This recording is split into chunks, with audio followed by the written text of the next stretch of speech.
पता नहीं कौन सा सौभाग्य भगवान पर इसकी दृष्टि पड़ी और मोहित हो गई। यद्यपि ये बड़ी भयावनी और राक्षसी स्वभाव की, उसने देखा भगवान श्री राम को तो हृदय में विकलता हो गई। ऐसा सुंदर रूप,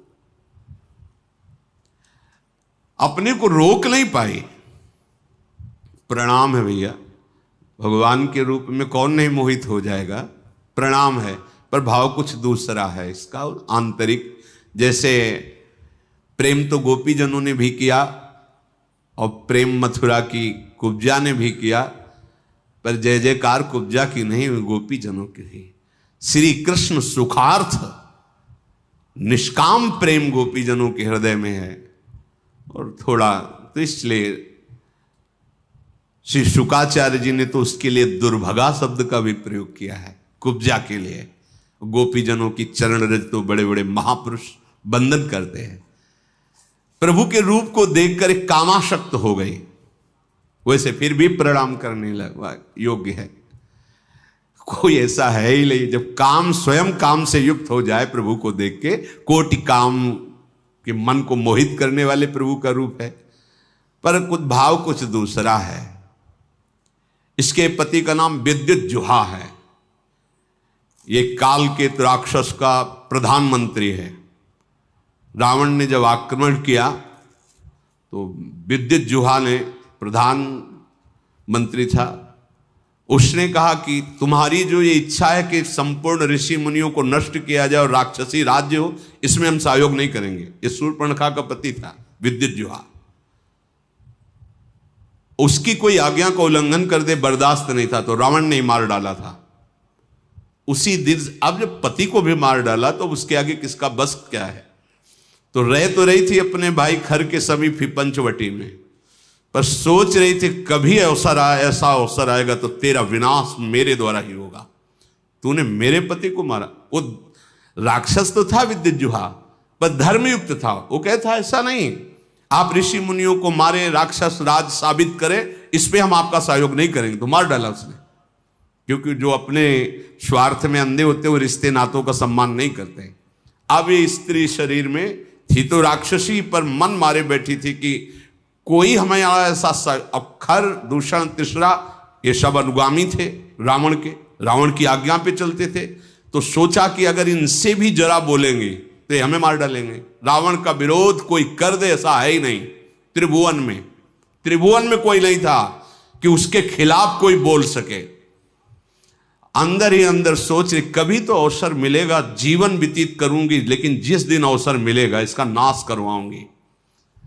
आज अजान बाहु भगवान को देखकर उसको और सुना था कि इन्होंने ही सुबाहु आदि काम, मारीच को एक बाण मारा था तो बिना फण का 400 कोस दूर गिरा था, 100 योजन दूर गिरा था। ताड़का का वध किया, विराध का वध किया। उसको पता था, समझ गई कि ऐसा कोई साधारण बलि ताड़का को नहीं मार सकता था, सुबाहु को नहीं मार सकता था, विराध को नहीं मार सकता था। इसका मतलब है महाबली हैं, एक बार इनसे मिल के देखती हैं। तो प्रभु से कह रही तुम सम पुरुष, क्योंकि आपने भी निश्चय किया है, निश्चरहीन मह करूं भुज उठाए प्रणकीन। और मेरा भी आंतरिक निश्चय है कि इसको बर्बाद करके छोड़ूंगी, जिसने हमारे सुहाग को उजाड़ा है। पर बोल नहीं सकती थी। सुंदर रूप धारण किया और भगवान के सामने गई और मुस्कुरा कर बोली तुम सम पुरुष नमो सम नारी, यह संजोग विधि रचा बिचारी। आपके जैसा पुरुष नहीं, मेरी जैसी नारी नहीं, बड़ा सुंदर संजोग है, स्वीकार कर लो महाराज। मम अनुरूप पुरुष जग माही, देखूं खोजी लोक तिहु नाही। ताते अब लगी रहूं कुमारी, मनुमाना कछु तुम्हीं निहारी। मेरे लायक तो आप ही हो, तीनों लोक में कोई नहीं है मेरी जोड़ का, ये रावण का विनाश का संकल्प कर सके। आपने भी किया है और मैंने भी किया है। बड़ी गूढ़ भाषा है। वैसे अब तक मैं कुमारी हूं, किसी का वरण नहीं किया, आप हमें स्वीकार कर लीजिए। तुमको देखकर मन मान गया है। भगवान सीता जी की तरफ देखे मुस्कुरा दिए। सीत ही चित ही कही प्रभु बाता, जैसे तुम कुमारी हो ना, आहै कुमार मोर लघु भ्राता। हमारे पास तो सीता जी है, ये कुमार हमारे लघु भ्राता लखनलाल, इनके पास जाओ, इनसे बात करो। ओ गई लक्ष्मण रिपु भगनी जानी, प्रभु बिलो की बोले मृदुबानी। सुंदरी सुन मैं इनकर दासा, पराधीन नहीं तोर सुपासा। प्रभु समर्थ कौशलपुर राजा, जो कछु करही इन्हीं सब छाजा। सुंदरी, मैं तो प्रभु का दास हूं, पराधीन हूं, मेरे द्वारा तुम्हें कभी सुख नहीं मिल सकता। एक कौशल नरेश भगवान श्री राम हैं, इनको सब कुछ फबता है। आप इन्हीं की चरण शरण में जाएं, क्योंकि सिद्धांत है सेवक सुख चाह मान भिखारी। व्यसनी धन शुभ गति व्यभिचारी। लोभी जसु चाह चार गुमानी। नभ दुहि दूध चहत ये प्राणी। सेवक होकर के अपने सुख की चाह करे, भिक्षुक धर्म स्वीकार करके सम्मान की चाह करे, जुआ शराब व्यभिचार करने वाला धन और शुभ गति चाहे, कभी नहीं प्राप्त हो सकता। लोभी पुरुष अपना यश चाहे, अभिमानी पुरुष अर्थ धर्म काम मोक्ष चाहे, ये सब प्राणी आकाश को दूह कर दूध लेना चाहते हैं, अर्थात असंभव को संभव करना चाहते हैं। वो प्रभु के पास गए, प्रभु ने फिर लक्ष्मण जी के पास भेजा, लक्ष्मण जी ने फिर प्रभु के पास भेजा, प्रभु ने फिर लक्ष्मण जी के पास भेजा। लक्ष्मण जी ने कहा कि तुमको वही भरेगा जिसके एक इतनी भी लज्जा नहीं होगी। लक्ष्मण जी ने कहा, लक्ष्मण कहा तोई सो बरई, जो तृण तोरी लाज परिहरई। जिसने तृण तोड़कर लाज का त्याग कर दिया, तेरी जैसे को वही वरण करेगा। अब तो सुंदर रूप त्याग कर आ गई शूर्पणखा के रूप में, भयानक रूप। तब खिसियानी राम पही गई, रूप भयंकर प्रगटत भई। सीत ही सभय देखी रघुराई, कहा अनुज सन शयन बुझाई। सीता जी को भयभीत देखकर भगवान ने पीछे किया सीता जी को, लक्ष्मण से कहा हिसाब कर दो इसका। नाक कान काट लिए। लक्ष्मण तिलाघों सो नाक कान बिन कीन, ताके कर रावण को मनो चुनौती दीन। नाक कान काट के मानो निशाचर राज रावण को चुनौती भेजी हो। लक्ष्मण जी ने शूर्पणखा को नाक कान रहित कर दिया। अब तो जब नाक कान कटा तो ऐसा लग रहा था जैसे गेरू के पहाड़ से पानी का धारा गिर रहा हो, ऐसे खून बहने लगा। नाक कान बिनु भई बिकरारा, जनु स्रव शैल गेरू के धारा। खर दूषण पही गई बिल पाता, धिग धिग तव पौरुष बल भ्राता। नाक का वैसे विकराल थी, जब नाक कान कटा तो लाल लाल खून बह रहा और विकराल रूप हो गया। अब अवसर ढूंढा, अब विनाश का कार्य शुरू करूंगी। गई खरदूषण के पास और कहा, तू भाई है, बड़े बलवान बनते हो तुम, राक्षस राज बनते हो, देखो तुम्हारी बहन का नाक कान काट, तुम्हारे बल को धिक्कार है। तो किसने किया है? तब समझाकर बताया, यहीं पास में आए हैं एक राजकुमार जिनके साथ बहुत सुंदर स्त्री और दूसरे राजकुमार गोरे और इतने बलशाली कि तुम उनके सामने कुछ नहीं हो। देखो तुम्हारी बहन का नाक कान काट लिया। अब तो तुरंत आदेश किया, तो जैसे काजल के पर्वत पंख धर के उड़ रहे हो ऐसे ऐसे भयानक राक्षस अपने असली सब रूपों में युद्ध की तैयारी की। नाना वाहन नाना कारा, नाना युद्ध धर घोर पारा, सूपनखा आगे कर लीनी। आगे आगे सूपनखा नाक कान काटे हुए खून बहते जा रहे, पीछे से भयानक सेना, चलो ले चलो, कहां है वो राजकुमार। अब तो मृत्यु के वशीभूत होकर ये सब खिंचे हुए चले जा रहे राक्षस, गरज रहे हैं, ललकार रहे हैं, कोई आकाश में उड़ रहा है, कोई बड़ी अपनी बलवीरता की डींगे हाँक रहा है। अरे कोई कहता जीते जी दोनों भाइयों को पकड़ लो, पकड़ के मार डालो, उसकी स्त्री को छीन लो, ऐसे आवाजें गूंज रही। भगवान ने धूल देखी, लक्ष्मण से कहा राक्षसों की भयानक सेना आ रही, तुम सियाजू को ले जाओ और कंदरा में गुफा में छुप करके रहो, सावधान रहना, बड़े मायावी राक्षस हैं ये। लक्ष्मण जी धनुष पर प्रत्यंचा चढ़ाकर बाण लिए हुए सीता जी को आगे करके गुफा में जाके सीता जी को विराजमान किया। अब वो राक्षसों की सेना समीप आई, राम जी ने टंकार की धनुष की, तूड़ी से बाण निकाल करके हाथ में लिया।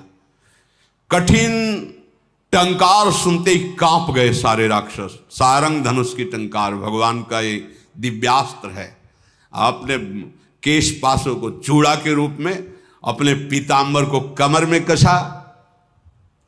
आई गए बगमेल, धरहु धरहु धावत सुभट, जथा बिलो की अकेल, बाल रवि घेरत दनुज।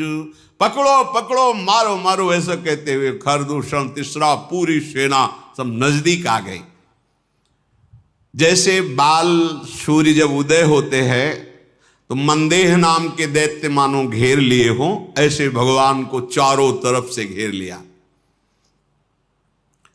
भगवान ऐसे मंद मुस्कुराए सबकी तरफ दे, ये पहला बाण है। जीव ही मुस्कुराए तो जो सब धनुष बाण और सब अस्त्र लिए थे ना, सबके नीचे हो गए, देखते रह गए। इतने सुंदर राक्षस हैं, मारने आए, देख रहे। खरदूषण ने देखा कि यहां तो मारने आए थे, यहां तो सब लुट रहे। भगवान को जब देखा तो उसने कहा मंत्री से कि मेरी बात इनसे कहो। कोई ऐसा आज तक मैंने देखा नहीं जैसा इनको देखा है। नाग असुर सुर नर मुनि जेते, देखे जीते हते हम केते, पर हम भरी जन्म सुनो सब भाई, देखी नहीं है सुंदरताई। इतना सुंदर रूप तो हमने कहीं नहीं देखा। सुनो, यद्यपि इन्होंने हमारी बहन को कुरूप किया, पर इनको मारेंगे नहीं, बहुत सुंदर है। देखो ये बात, भगवान के रूप को देखकर घोर निशाचरों के हृदय में भी प्रेम का स्फुरण हो रहा है। यद्यपि भगिनी कीन कुरूपा, बधलायक नहीं पुरुष अनुपा। जाओ अच्छा इनसे कह दो अपनी पत्नी को जो छुपा के रखा है हमें दे दो, हमारा बदला हो जाएगा। तुमने हमारी बहन के नाक कान काटे, तुम अपनी पत्नी, और जाओ आराम से, निर्भय हो जाओ, तुम्हें कोई नहीं मारेगा, तुम बहुत सुंदर हो। मंत्री से कहा जाके कह दो, मेरा कथन जाके उनको सुनाओ। दूत ने जाके भगवान श्री राम जी से कहा तो भगवान मुस्कुरा करके बोले, देखो तुम जानते नहीं हो हम क्षत्रिय राजकुमार हैं, तुम्हारे जैसे पशुओं का वध करना हमारा शिकार खेलना होता है। हम क्षत्रिय मृगया बन करहीं, तुमसे खल मृग खोजत फिरहीं। तुम्हारे जैसे राक्षसों का वध करना हमारा स्वभाव है, और तुम जहां लड़ना चाहिए वहां हमें सलाह देने आए हो। अरे तुम जानते नहीं, तुम हमें बालक मत समझो, काल भी हमारे सामने खड़ा हो जाए तो हम उससे पराजित होने वाले नहीं हैं। दैत्य कुल का नाश करना और मुनियों की रक्षा करना यह मेरा संकल्प है। तुम्हें हम बालक दिखाई दे रहे हैं, लेकिन दुष्टों को दंड देने के लिए संग्राम में आज तक कभी पीठ दिखाया हो रघुवंशियों ने, ऐसा प्रमाण नहीं मिला, और उसी वंश का मैं हूं। जाओ अपने स्वामी से कह दो, रण में ये मित्रता और कपट और चतुराई की बातें नहीं करते, युद्ध करना चाहिए। अगर तुम्हारे में सामर्थ्य नहीं तो भाग जाओ यहां से, अगर सामर्थ्य है तो युद्ध करो, ये सलाहें मत भेजो। ये जो ही बात कही तो जल गया खरदूषण। हमने तो इस पर दया की, ऐसा कटु भाषण करता है, तुरंत इसको मार डालो। अब योद्धा बाण धनुष तोमर शक्ति बर्छी कृपाण परिक कटार फरसा ये सब लेके राक्षस दौड़ पड़े, बड़े भयानक। सावधान हुई धाये जान सबल आराती, लागे बरसन राम पर अस्त्र शस्त्र बहुभांति, तिनके आयुध तिलसम करिकाटे रघुबीर, तानि सरासन श्रवण लगी पुनि छाड़े निज तीर। भगवान ने अपने दिव्यास्त्र के द्वारा जितने राक्षसों के अस्त्र थे सबको काट दिया और बहुत खींच करके जोर से बाण का संधान करके, बाण ऐसे फुफकारते हुए अमोघ बाण भगवान के हैं, कोई ऐसा नहीं बच रहा जो सामने खड़ा हो सके। कुछ कटते जा रहे हैं कई कई जगह से। जब बड़े बड़े निशाचर देखते भागना शुरू किया सामने से। जब भाग रहे तो खरदूषण लौट करके आवाज दिया, अगर कोई आप पीठ दिखाकर भागा तो मैं उसे मारूंगा।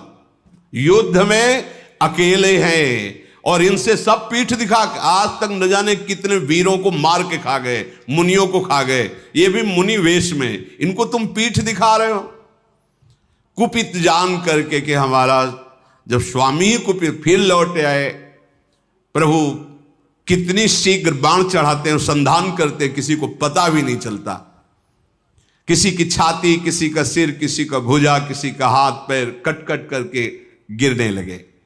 पहाड़ के समान राक्षस, तो वहां रक्त की धारा बह रही है, हाहाकार मच गया। अब भगवान ने एक बाण ऐसा संधान किया कि सबको सामने वाला राम दिखाई दे रहा है। और वो पूरी भीड़ में राक्षसों की एक बाण सम्मोहन ऐसा कि सामने वाला राम, वो उसको काट रहा, उसको वो राम दिखाई दे रहे, वो उसको आप सही में राम राम कही तनु तजहि पावहि पद निर्वाण, करि उपाय रिपु मारे छन मह कृपा निधान। ये राम, वो ये राम, और कहा जा रहे सब भगवान के धाम पहुंच रहे हैं, क्योंकि अंतिम में राम दर्शन और मुख से नाम, यही बड़े बड़े ऋषि जन मांगते, जो ऋषियों को भी नहीं मिलता। वो घोर राक्षसों को भगवान जब अवतार लेते हैं तब वो लाभ प्राप्त हो जाता है। हर्षित बरसई सुमन सुर बाजहि गगन निशान, स्तुति करि करि सब चले शोभित विविध विमान। देवता कर पुष्पों की वर्षा करते हैं। रघुनाथ जी ने इन पर विजय प्राप्त की। लक्ष्मण जी सीता जी को लेके आए, प्रसन्नता हुई। सीता जी श्री राम जी के उस रूप को देख रहे हैं, भ्रकुटी चढ़ी हुई, धनुष पर बाण संधान करते हुए, जैसे वैसे ही जब स्वरूप को देखा, नेत्र घा नहीं रहे ऐसे अपने प्रीतम के रूप को देखकर। भगवान पंचवटी में विराजमान हैं, मुनिजन आकर बैठते हैं, भगवत चर्चा होती है। आगे आगे तो चली थी सूर्पनखा, जब भगवान के सामने आई तो सबसे पीछे पहुंच गई थी। जब सब सुहा हो गए, देखा इधर का काम पेट। अब वो वहां से गई लंका में और सभा में जाकर के हाथ पटक पटक के जमीन पे, छाती पे, माथे पे रोने लगी। रावण ने देखा, उसने क्या बात है, तेरी दशा ऐसी किसने की? बोले मदिरा पीता है और पड़ा रहता है, सुख भोग करता है, ऐसे कहीं राज्य चलता है? सूर्पनखा ने कहा, करसिपान सोवस दिन राती, सुध नहीं तो सिर परा राती। बहुत बड़ा दुश्मन आ गया है तुम्हारा, तुम राजनीति को जानते नहीं हो, केवल शराब पीते हो, मदिरा पीते हो और उन्मत्त होकर महल में बने रहते हो। जानते हो अगर विषयों का संग करे तो सन्यासी का नाश हो जाता है, अगर ठीक सलाह देने वाला मंत्री ना हो तो राजा का नाश हो जाता है, अगर मान प्रिय लगने लगे तो ज्ञान का नाश हो जाता है, मदिरा पीने का वाले का ऐश्वर्य और लज्जा का नाश हो जाता है, विवेक ना हो तो वैराग्य केवल नाटक रह जाता है। ऐसे ही यदि राजनीति सही ना हो तो राजा का नाश हो जाता है। मैं सही कहती हूं कि अब तुम्हारे नाश का अवसर आ गया है। बहुत बड़ा दुश्मन तुम्हारे समीप आ चुका है। दुश्मन को और आग को कभी छोटा नहीं समझना चाहिए। रावण, तू अपने अभिमान में है और सभा में तेरे जैसे भाई के होते हुए मेरी नाक कान काट ली गई, ऐसे चिल्ला चिल्ला के। तेरे जीते जी मेरी ऐसी दशा। सारी सभा खड़ी हो गई क्रोध से। शूर्पणखा बाह लंबी कर करके रावण से तेरे जोश में चढ़ाए, अब तेरा विनाश होगा। क्योंकि ये बात तब नहीं कहती जब सुहाग उजाड़ दिया था कि तेरे होते हुए तेरे हाथों से सुहाग नहीं। अब आज अपनी बात बता करके वो रोने लगी। तू ये तो बता कौन शत्रु है त्रिभुवन में, कौन ऐसा जो रावण से भयभीत ना होता हो। कहा है अयोध्यापति महाराज दशरथ के लाडले कुमार श्री राम, लक्ष्मण और बहुत सुंदर उनके साथ स्त्री है, वो आए हुए हैं, जिनकी भुजाओं का बल पाकर अय दशमुख रावण अब कोई भी मुनि तेरे से भय नहीं खाता। देखने में बालक है पर काल के भी वो महाकाल हैं। परम धीर, श्रेष्ठ धनुर्धर, महान गुणों से युक्त, महान बल, अतुलित बल प्रताप, द्रोह भ्राता, खल बदरत सुर मुनि सुख दाता, शोभा धाम राम अस नामा, तिनके संग नारी एक श्यामा। दोनों भाई महान बलशाली, परम सुंदर, शोभा के धाम, नाक कान कटे फिर भी कह रही परम सुंदर है वो, दुष्टों का वध करने में समर्थ है, शांत भक्त, देवता मुनि इनको सुख देने वाले हैं, उनका नाम है राम। उनके साथ बहुत सुंदर नवयुवती है। विधाता ने ऐसी स्त्री तो त्रिभुवन में बनाई ही नहीं है जैसी स्त्री है। 100 करोड़ कामदेव भी न्यौछावर हैं, ऐसा सुंदर स्वरूप राम जी का, तो 100 करोड़ रति भी न्यौछावर हैं, ऐसा सुंदर स्वरूप उस युवती का। उन्हीं के छोटे भाई गोरे भाई लखन जी ने मेरी ये दुर्दशा की है। और जब मैं ये बात खरदूषण से कही तो पूरी सेना सहित वहां गए। खरदूषण, तीसरा, इन सब को काट के फेंक दिया, कोई नहीं बचा। शूर्पणखा की बात सुनकर रावण के माथे पे पसीना आ गया। उसने कहा कि सुर नर असुर नाग खगमाही, मोरे अनुचर कहां को नाही, खरदूषण मोहिसम बलवंता, मार सके को बिनु भगवंता। ऐसा कैसे हो सकता है? खरदूषण तीसरा को कोई मार सके, ये तो केवल भगवान ही मार सकते हैं, दूसरा कोई मार ही नहीं सकता।